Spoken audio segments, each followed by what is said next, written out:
Assalamualaikum warahmatullahi wabarakatuh, sahabat semuanya. Yang bikin berat bukan jalannya, tapi pikiran kita. Hari ini kita jalan dan kosongkan semuanya. Ikuti terus channel ini dan nikmati kelanjutan kisah yang semakin menegangkan. Perintah Kaisar Naga bab 6343-6344. Sementara itu, di sebuah lembah tersembunyi, di dalam menara penindas iblis, Dev duduk bersila dengan seluruh tubuh diselimuti oleh kekuatan kekacauan purba berwarna ungu. Bagi dunia luar, waktu baru berlalu 3 hari, namun di dalam menara, 1 tahun telah terlewati. Sepanjang tahun itu, ia berlatih siang dan malam, menyerap energi spiritual dari kristal untuk memulihkan garis meridian serta jaringan tubuhnya yang hancur. Darah naga emas memang memiliki kemampuan pemulihan diri yang jauh melampaui orang biasa, namun luka kali ini terlalu parah. Cahaya suci milik Sang Hakim Agung mengandung hukum tertinggi para dewa. Meskipun telah diredam oleh kekuatan kekacauan purba, sisa kekuatannya bagaikan penyakit yang sulit dihilangkan, berakar jauh di dalam daging dan darahnya. Ia menghabiskan waktu setahun penuh untuk perlahan memudarkan, melahap, dan mengubah sisa-sisa kekuatan tersebut menjadi energinya sendiri. Ia membuka mata dan memandang tangannya. Luka pada kulitnya telah sembuh total, hanya menyisakan bekas luka putih yang samar. Kekuatan kekacauan purba di dalam tubuhnya kini jauh lebih pekat dan murni dibandingkan sebelum pertempuran, dan pusaran di pusat energinya berputar dengan lebih stabil. Kultivasinya telah mencapai puncak tingkat ke-9 dari alam dewa tertinggi, benar-benar stabil, dan hanya selangkah lagi menuju alam dewa sejati. Ia mengepalkan kedua tinjunya, dan cahaya ungu mengalir dari telapak tangannya. Tuan Hakim, pada pertemuan berikutnya, aku tidak akan memberimu kesempatan lagi. Ia melompat turun dari menara penindas iblis dan mendarat di dasar lembah. Cahaya matahari terasa sangat menyilaukan, dan udaranya segar sekaligus sejuk. Ia menarik napas dalam-dalam, lalu melesat bagaikan berkas cahaya ungu menuju wilayah klan Serigala Langit. Lang Hao sedang berada di lapangan latihan, mengasah teknik kapaknya. Sebagian besar lukanya telah sembuh, lengan kirinya masih terbalut kain yang digantungkan ke leher, namun ia sudah mampu mengayunkan kapak perangnya. Melihat Dev datang mendekat, ia meletakkan kapaknya dan maju menyambut. "Apakah engkau sudah pulih sepenuhnya?" "Sudah pulih total," jawab Dev saat mendarat di depannya. "Apakah ada kabar terbaru mengenai Sang Hakim Agung?" Lang Hao menggelengkan kepala. "Tidak ada. Lembaga pengadilan telah menyegel seluruh gunung. Semua kultivator yang berpatroli di luar telah dipanggil kembali, dan seluruh sistem pertahanan telah diaktifkan. Mata-mata kami tidak bisa masuk, jadi kami tidak tahu apa yang sedang terjadi di dalam." Dev sedikit mengernyit. Menyegel gunung. Sang Hakim Agung bukanlah tipe orang yang akan merendam amarahnya begitu saja setelah mengalami kegagalan. Ia pasti sedang merencanakan sesuatu. "Tetap awasi," kata Dev, "jika terjadi sesuatu yang tidak lazim, segera beritahu aku." Ia berbalik menuju tenda di tengah perkemahan. Yunsi sudah menunggunya di sana. Begitu melihat Dev masuk, Yunsi berdiri dan memperhatikannya dari atas ke bawah. Setelah memastikan bahwa Dev tidak terluka, ia merasa lega. "Bagaimana?" "Baik-baik saja." Yunsi mengangguk dan tidak bertanya lebih lanjut. Ia berjalan ke arah peta dan menunjuk ke lokasi lembaga pengadilan. "Istana Bayangan dan Aliansi Kultivator Kuno telah mengirim utusan untuk menanyakan kapan kita akan bergerak." Dev menatap peta itu dan terdiam sejenak. "Beritahu semua orang, besok, kita akan membahas rencana untuk menghancurkan lembaga pengadilan." Mata Yunsi berbinar. "Baik." Keesokan paginya, Dev berada di dalam tenda bersama Lang Hao, Yunsi, dan yang lainnya untuk mendiskusikan rencana penyerangan. Ying Wuji menunjuk ke arah lembaga pengadilan pada peta dan berkata dengan suara rendah, "Lembaga pengadilan memiliki 7 lapis penghalang, masing-masing diwariskan dari zaman kuno. Jika kita menyerang secara membabi buta, kerugian kita akan sangat besar." Feng Qingzi menggelengkan kepala. "Tapi kita tidak punya waktu untuk berpikir terlalu lama. Sang Hakim sedang mengisolasi diri, jika ia sempat pulih, tindakan kita akan menjadi jauh lebih sulit." Dev tetap diam. Ia menatap peta, jari-jarinya mengetuk meja dengan lembut sementara pikirannya bekerja cepat. Tepat pada saat itu, tiba-tiba terdengar suara gemuruh yang memekakkan telinga dari luar. Suara itu bagaikan langit yang runtuh dan bumi yang terbelah, menyebabkan seluruh tanah bergetar hebat. Tenda berguncang keras hingga peta di atas meja terlempar ke tanah. Wajah semua orang berubah drastis. "Apa yang terjadi?" Lang Hao segera menyerbu keluar. Dev menyusul di belakangnya. Langit telah berubah. Langit yang semula berwarna abu-abu kini robek oleh sebuah retakan raksasa. Retakan itu membentang sepanjang ribuan kaki dan lebar ratusan kaki, menyemburkan cahaya putih yang menyilaukan, bercampur dengan kilat dan kobaran api yang membakar seluruh cakrawala. Di tepi retakan tersebut, kepingan ruang angkasa berjatuhan seperti hujan deras, masing-masing mengandung kekuatan penghancur yang dahsyat. Kemudian, sesosok bayangan jatuh dari celah tersebut. 1, 2, 10, 20, 30. Mereka berjatuhan dari langit seperti rintik hujan, menghantam perkemahan klan serigala langit. Menjauh, teriak Lang Hao dengan lantang. Para kultivator manusia setengah monster itu lari berpencaran. Bayangan-bayangan itu menghantam tanah dengan keras, ada yang jatuh di dalam tenda, di lapangan latihan, maupun di tanah kosong di luar perkemahan. Tanah hancur membentuk lubang-lubang raksasa, serpihan tanah beterbangan, dan debu mengepul tinggi ke udara. Hanya dalam beberapa hela napas, retakan itu lenyap. Di langit hanya tersisa bekas putih samar yang perlahan memudar. Di area perkemahan, tergeletak puluhan orang. Mereka penuh dengan luka, pakaian mereka koyak, dan tubuh mereka berlumuran darah. Beberapa pingsan, sebagian masih merintih kesakitan, dan sisanya terbaring kaku, tidak diketahui apakah masih hidup atau sudah mati. Wajah Lang Hao pucat pasi. Ia mencabut kapak perangnya dan berdiri berjaga di depan Kam. Waspada, semuanya, bersiaplah. Para kultivator klan monster dan kultivator klan hantu mengangkat senjata mereka, mengepung kerumunan orang asing tersebut. Dev berjalan menuju lubang besar terdekat, menunduk ke bawah, dan melihat orang-orang di dalamnya.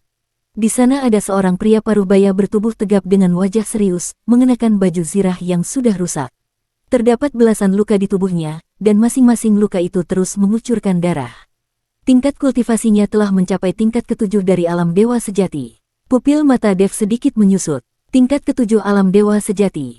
Dengan kekuatan setingkat itu, seseorang sudah bisa menguasai surga ke-15. Namun, ia belum pernah melihat orang ini sebelumnya. Ia kemudian melihat ke arah yang lain.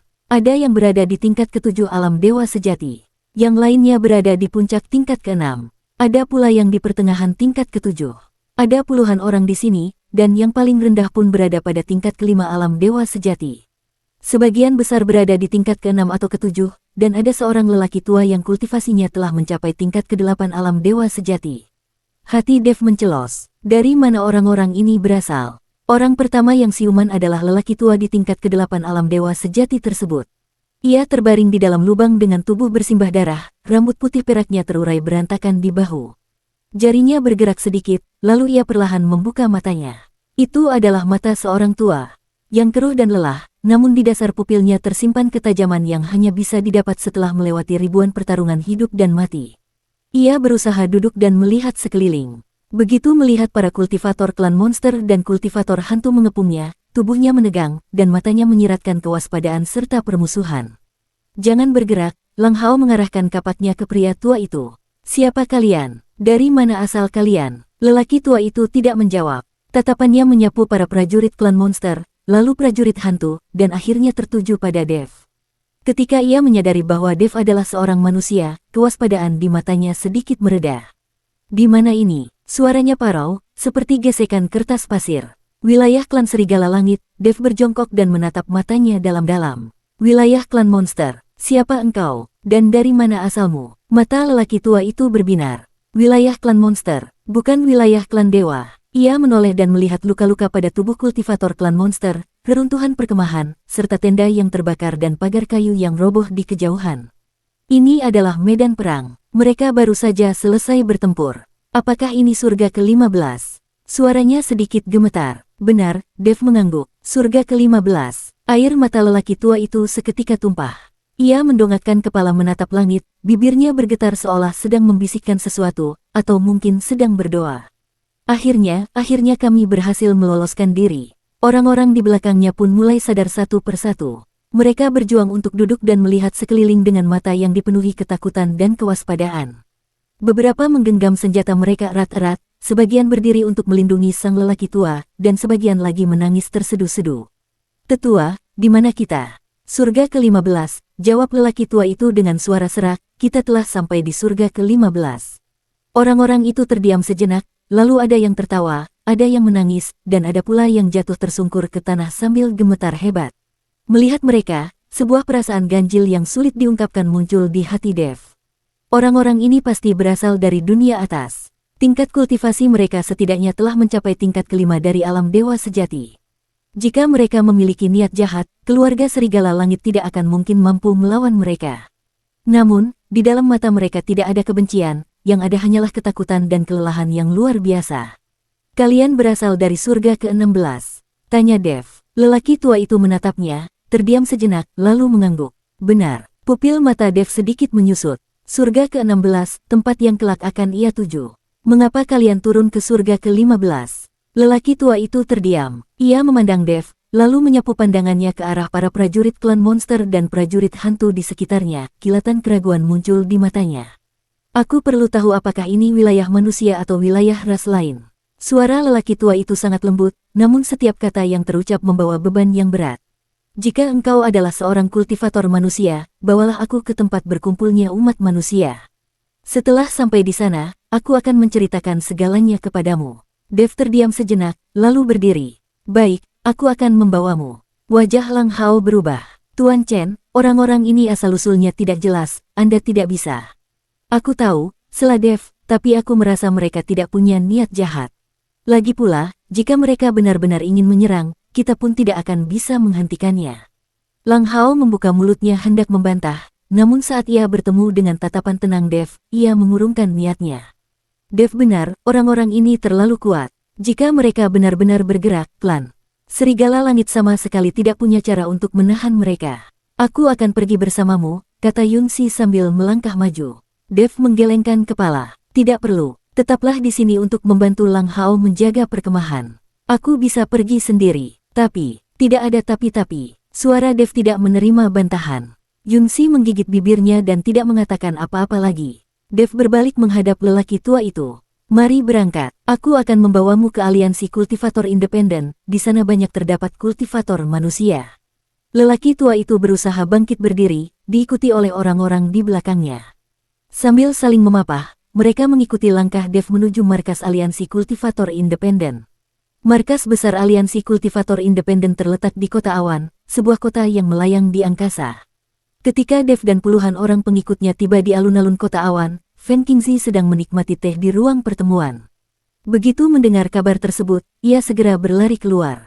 Melihat puluhan kultivator di depannya yang semuanya penuh luka namun memiliki tingkat kultivasi yang sangat tinggi, wajah Fan Qingzi seketika menjadi pucat. Saudara kultivator, Dev, siapakah orang-orang ini? Mereka berasal dari surga ke-16, ucap Dev dengan tenang.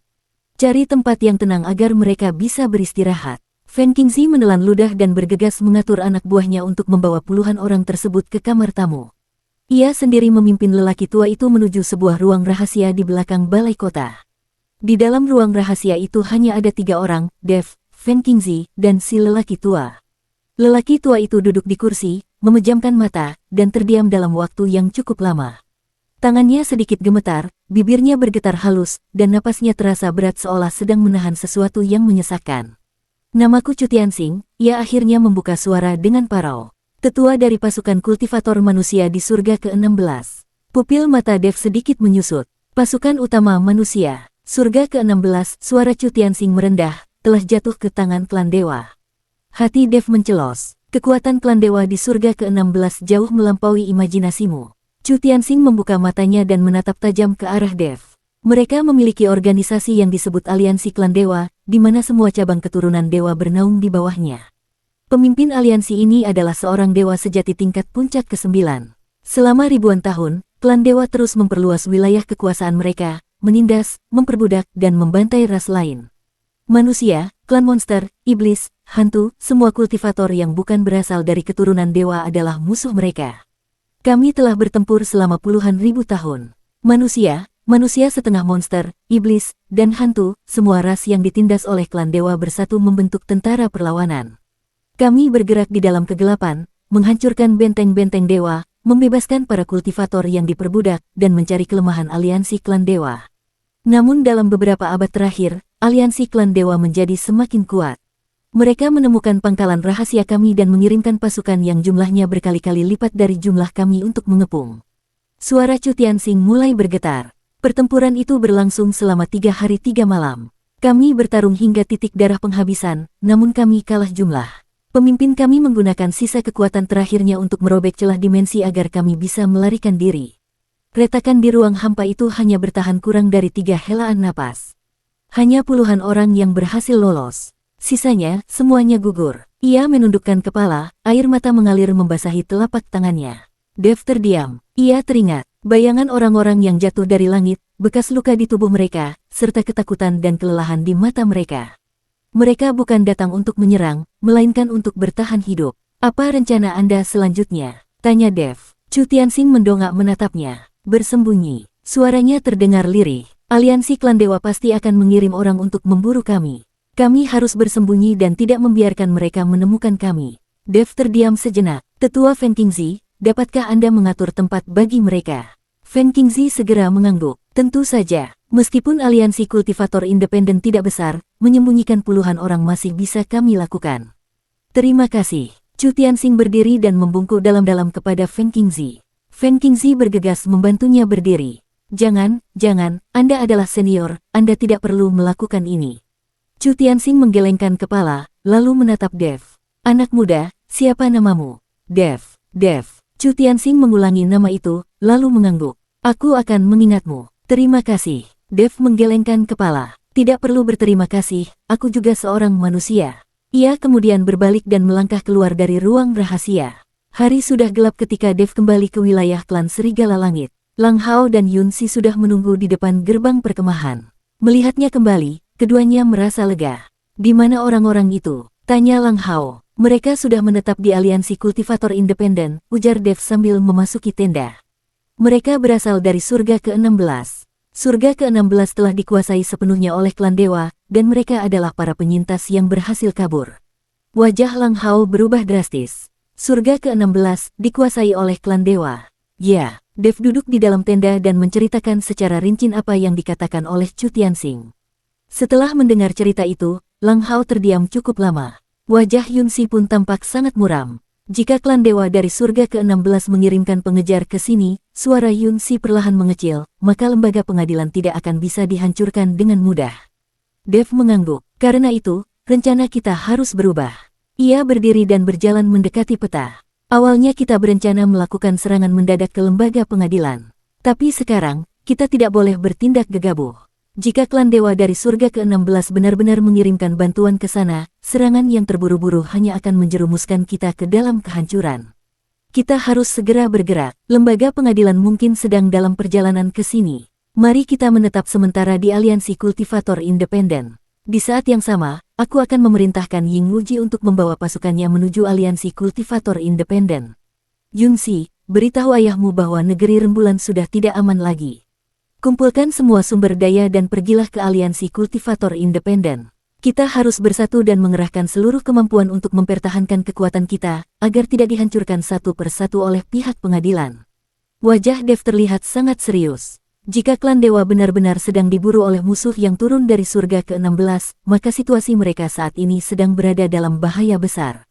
Baik, mari kita mulai. Lang Hao dan Yun Si mengangguk serentak. Meskipun banyak anggota klan Serigala Langit yang merasa berat hati meninggalkan tanah kelahiran mereka, namun di tengah ancaman hidup dan mati ini, mereka tetap berkemas dan pergi membawa harta benda mereka.